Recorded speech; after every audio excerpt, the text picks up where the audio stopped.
lovies, today we're getting into John chapter 5.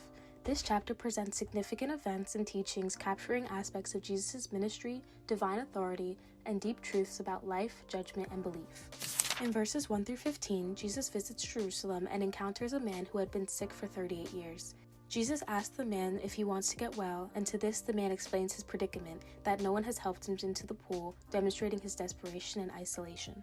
Jesus responds with authority, saying, "Get up, pick up your mat, and walk." The man is instantly healed, showcasing Jesus' power over physical ailments. However, the healing occurs on the Sabbath, which leads to controversy with the Jewish leaders. They criticize the man for carrying his mat on the Sabbath. This highlights the tension between Jesus' acts of mercy and the rigid interpretations of the law. Then in verses 16 through 30, the Jewish leaders challenge Jesus because he healed on the Sabbath. Jesus declares that his work is aligned with the work of the Father, implying his divine nature. Jesus states, "My Father never stops working, so why should I?" This claim in verse 17 elevates Jesus' identity, making himself equal with God, leading the leaders to further hostility as they interpret his words as blasphemy. Jesus expands, teaching about his unique relationship with the Father. He emphasizes his role in giving life, executing judgment, and his unity with the Father.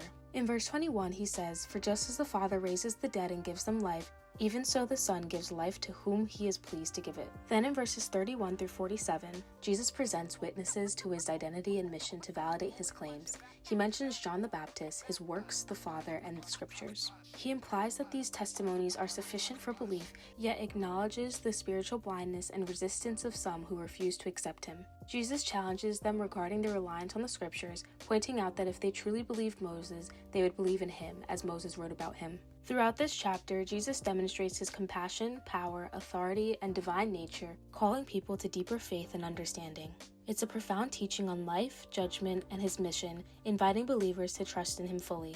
Tomorrow's Thursday, which means that the second episode of my podcast is going to drop on YouTube and Spotify, so be sure to look out for it. I'll be back again tomorrow with chapter 6. As always, I love you and Jesus loves you more. Bye!